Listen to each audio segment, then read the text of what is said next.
کسی کی عزت کو روند کر آپ کو شاید وقتی تسکین ضرور مل جائے گی، مگر روح کو سکون نہیں ملے گا۔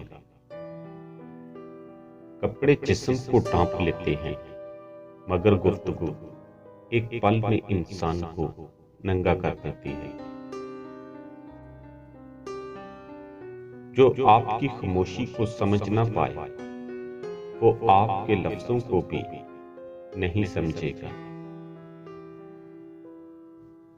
انسان زندگی میں بہت کچھ سیکھتا ہے، لیکن جب تک دوسروں سے پیار کرنا، دوسروں کو معاف کرنا اور دوسروں کی عزت کرنا نہیں سیکھ جاتا، سمجھو کچھ نہیں سیکھا۔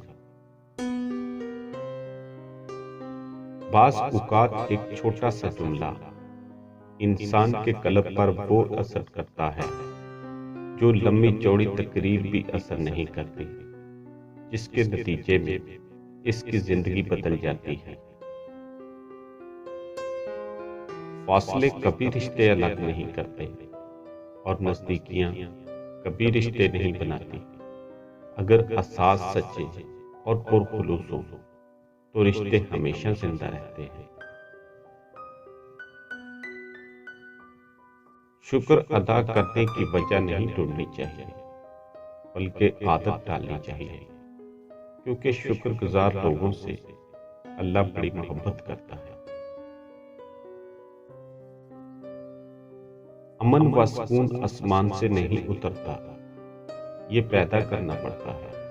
ماحول کو خود خوشگوار بنانا پڑتا ہے۔ محبت اور عزت مانگنے سے نہیں ملتی، بلکہ یہ تو دوسروں کو دینے سے ملتی ہے۔ تنہا شخص چھوٹا کام کرتے ہوئے بھی خوشی محسوس کرتا ہے، کیونکہ وہ جانتا ہے کہ ایک طویل سفر کی ابتدا بھی پہلا قدم اٹھانے سے ہوتی ہے۔